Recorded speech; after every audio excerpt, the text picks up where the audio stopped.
बिस्मिल्लाहिर्रहमानिर्रहीम। My name is Mohammad Harman Ashraf और आज हम स्टैट 301 का लेक्चर नंबर 38 एंड 39 के प्रैक्टिस क्वेश्चन करेंगे। सबसे पहले हम देखते हैं मल्टीपल चॉइस क्वेश्चंस।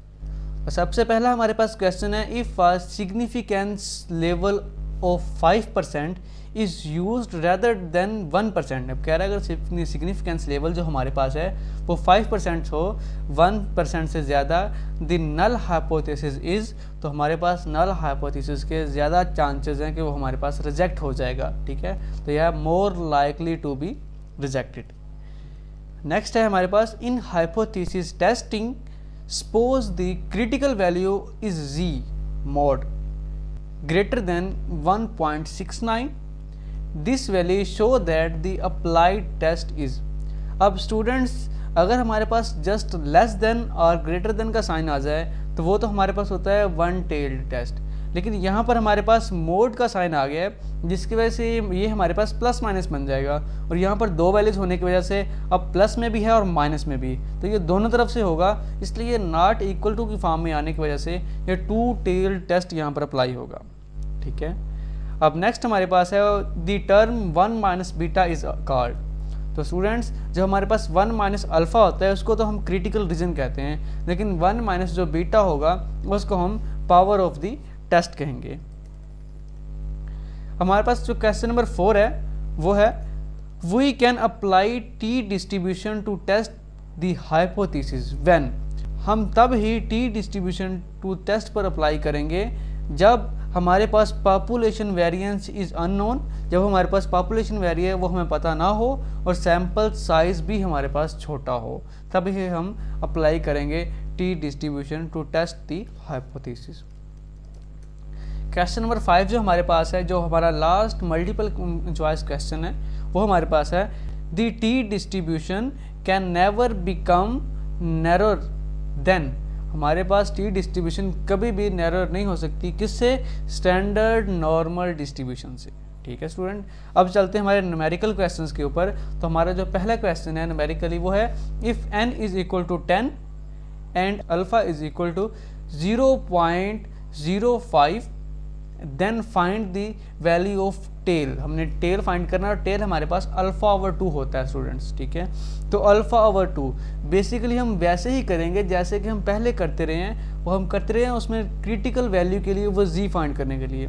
तो अगर हमारे पास अल्फ़ा 0.02 है तो इसको जब हम हाफ करेंगे तो ये हमारे पास आ जाएगा 0.025। इसको हम 2.5 या 2 सही 1/2% भी कह सकते हैं। ठीक है, यहाँ 0.025 कह लो या ये वैल्यू कह लो, और इसका आंसर बिल्कुल सेम है, कोई डिफरेंट नहीं है। ठीक है, तो अल्फ़ा की वैल्यू हमारे पास टेल के ऊपर 0.025 के ऊपर जो आएगी, और इसमें हमारे पास n हमारे पास 10 होना चाहिए। तो स्टूडेंट्स ये आपके टेबल गिवन है, ये देखिए आपके हैंडआउट्स में 39 लेक्चर के अंदर ये टेबल गिवन है।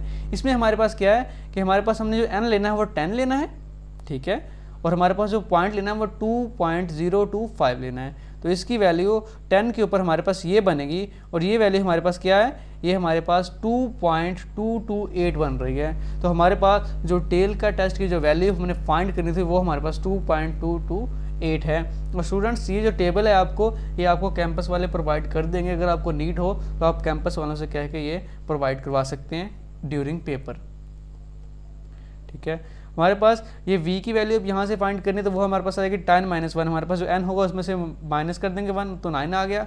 अल्फ़ा की वैल्यू हमारे पास यहाँ पर वही 5% को 0.05 लिख दो, या उसको परसेंट की फॉर्म का मतलब उसको 100 पर डिवाइड करना है। ठीक है, तो जब हम 5 को 100 पर डिवाइड करेंगे तो वो सेम वही वैल्यू बन जाएगी। ठीक है, इसलिए हमने टेलिस की जब फाइंड की तो हमारे पास उसका जो आता है वो 2.228 आंसर जो आ गया है वो टेबल के लिहाज से हमने दिखा दिया है। अब नेक्स्ट क्वेश्चन हमारे पास है,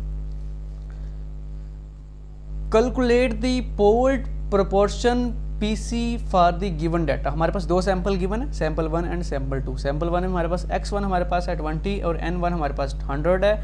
x2 में हमारे पास जो x2 हमारे पास 30 और n2 हमारे पास 125 है। ठीक है, हम क्या करना है, हमने इसके फाइंड करना है पोल्ड प्रोपोर्शन। तो पोल्ड प्रोपोर्शन फाइंड करने का फार्मूला हमारे पास होता है x1 प्लस x2 जितने हमारे पास होंगे उन सबको सम करेंगे, डिवाइड टोटल मतलब n1 plus n2 and n up to so on जितने होंगे सब पे डिवाइड कर देंगे। तो हम यहाँ पर करेंगे क्या, दोनों को x1 plus x2 over n1 plus n2। तो x1 प्लस x2 किया तो 20 प्लस 30 50 आ गया, और n1 प्लस n2 किया तो हमारे पास 100 प्लस 125 तो ये हमारे पास 250 आ गया। जब हमने इसको सॉल्व किया तो हमारे पास आंसर आ गया 0.222। तो ये हमारे पास इसका हमने पोल्ड पोर्शन फाइंड करना था, हमने पोल्ड प्रोपोर्शन फाइंड कर लिया यहाँ पे। ठीक है, अब चलते हैं क्वेश्चन नंबर 3 के ऊपर। तो क्वेश्चन नंबर 3 स्टूडेंट हमारे पास है, if x is equal to 250 and हमारे पास 630 and p not is equal to 0.50 है, then find the z test statics for proportion. ठीक है, तो z टेस्ट का जो हमारे पास फार्मूला होता है स्टूडेंट वो होता है z is equal to x plus minus 2 minus N P not over square root of N P not into 1 minus P not. ठीक है, यहाँ पर हमारे पास जो प्लस माइनस 2 यूज़ होगा ये उसकी कंटिन्यूटी करेक्शन को डोनेट करेगा। ठीक है, कंटिन्यूटी करेक्शन को डोनेट करने का मतलब क्या होगा कि हमारे पास जो x है वो बड़ा होना चाहिए n p से। ठीक है, सबसे पहले अगर हम n को p से मल्टीप्लाई करते हैं, n हमारे पास है 630 एंड p नॉट हमारे पास 0.50 है, इसको हमने मल्टीप्लाई किया तो हमारे पास आ गया 315 और हमारे पास x है 250। अब देखो ये हमारे पास यहाँ x छोटा है जबकि हमारे पास एन पी नॉट बड़ा हो गया है, तो हम क्या करेंगे x में यहाँ पर प्लस वाला लेंगे, मतलब प्लस 1/2 यूज़ करेंगे। ठीक है, अगर ये हमारे पास पहले बड़ा होता तो फिर हम माइनस वाला यूज़ करते हैं। तो ये आ गया 250 प्लस 1/2 माइनस 315 ओवर, तो यहाँ पर हमने एन पी नॉट की जगह वैल्यू जो है, तो एन की वैल्यू हमारे पास जो थी वो है 630 और जो पी नॉट की वैल्यू है 0.50 और 1 माइनस पी नॉट करेंगे तो वो हमारे पास 1.50 ही आ जाएगा। तो तीनों के जब हमने मल्टीप्लाई करवाया, इसका स्क्वायर रूट लिया, तो हमने जब इसको सॉल्व करेंगे तो हमारे पास जो आंसर आ जाएगा वो -5.139 आ जाएगा। तो ये स्टूडेंट आपका क्वेश्चन नंबर 3 था, उसको कैसे हमने उसके लिए फाइंड करनी थी जी टेस्ट, तो हमने फाइंड करें उसका फार्मूला। आपको बेस स्टूडेंट्स फार्मूलाज आपको ज़बानी आएंगे तो आप क्वेश्चन कर पाएंगे, तो काइंडली इनके फार्मूलाज ज़बानी याद करने की कोशिश कीजिए। आप इसकी जब बार बार प्रैक्टिस करेंगे तो फार्मूलाज आपको वैसे ही ज़बानी आने लग जाएंगे। ठीक है, अब नेक्स्ट क्वेश्चन हमारे पास है question number 4, a sample of 100 electric light bulbs of type 1 showed a mean lifetime of 1190 hours and a standard deviation of 90 hours. A sample of 75 bulbs of type 2 mean of 1230 hours with the standard deviation of 120 hours. Is there a difference between the mean lifetime of two types of the significant level of 5%? तो students ये question हमने जो पीछे practice questions करके आए थे, इससे पीछे वाले जो वीडियो में हमने किए थे उससे कुछ रिलेटेड है, मिलते जुलते हैं। सबसे पहले हम क्या करेंगे जी, हमारे पास यहाँ दो वैल्यू है, म्यू दी गई है, म्यू1 एंड म्यू2। हमने पहले हमने H0 एंड H0 या HA फाइंड करना है। तो H0 में हमारे पास फार्मूला क्या था कि म्यू1 माइनस म्यू2 इज इक्वल टू 0 आ जाए, तो इसका मतलब क्या होता है कि म्यू1 म्यू2 के इक्वल आ गया है। या हमारे पास फर्स्ट स्टेप की हम क्या करते हैं, इसको नॉट इक्वल टू 0 आ गया, इसका मतलब क्या है कि हमारे पास वो दोनों इक्वल टू 0 नहीं है। स्टेप 2 में हम क्या करते हैं, लेवल ऑफ सिग्निफिकेंस चेक करते हैं। तो लेवल ऑफ सिग्निफिकेंस हमें क्वेश्चन के अंदर गिवन है जो कि हमारे पास 5% है। स्टेप 3 के अंदर हम क्या करेंगे, इसकी जी वैल्यू फाइंड करेंगे। तो स्टूडेंट जी वैल्यू फाइंड करने का हमारे पास फार्मूला आएगा x1 माइनस x2 माइनस म्यू1 माइनस म्यू2 और square root of sigma 1 square over n1 plus sigma 2 square over n2। तो क्या करेंगे, इसकी स्टेप 4 के ऊपर इसका हमने वैल्यूज पुट करके सॉल्व करेंगे। हम जानते हैं कि म्यू1 माइनस म्यू2 इज इक्वल टू 0 है, इसलिए हमारे पास जब हम इसको सॉल्व करेंगे तो हमारा जो आंसर बनेगा वो आएगा -2.42। अब हमारे पास जो क्रिटिकल रीजन क्या है इसका, तो क्रिटिकल रीजन स्टूडेंट जो हमारे पास होता है वो हमारे पास उसकी मतलब 0.z की वैल्यू जो हमारे पास 0.025 के ऊपर जब हमने पढ़ी थी कि 1.96 वो होनी चाहिए। तो 1.96 से अगर हमारे पास वैल्यू बड़ी आ जाए, ठीक है, हम इसको हमेशा मोड लेंगे, मोड में नेगेटिव को भी पॉजिटिव कर देगा, तो इसकी जो हमारे पास वैल्यू बड़ी आ जाए तो इसका मतलब है वो हमारे पास जो हमने हाइपोथेसिस किया है वो रिजेक्टेड है, वो उसके हमारे पास जो उसका हमने उसका जो हमारे पास सोल्यूशन है वो रिजेक्टेड होगा। जो हमने टेस्ट करना था वो टेस्ट में हमारे पास हाइपोथेसिस ये है, वो जो आपने वर्क किया है उसके ऊपर वो रिजेक्ट हो चुका है, क्योंकि हमारे पास उसका जो हाइपोथेसिस है वो 1.96 से ज़्यादा नहीं होना चाहिए, उससे बड़ा नहीं होना चाहिए, या उससे बड़ा आ गया तो इसलिए ये रिजेक्ट हो गया है। ठीक है, अब नेक्स्ट हम देखते हैं क्वेश्चन नंबर जो हमारे पास इसका लास्ट स्टेप है उसमें हम बता दिया कि ये हमारे पास ग्रेटर देन है, सो हम क्या करेंगे, ये जो हमारे पास हाइपोथेसिस था ये रिजेक्ट हो चुका है।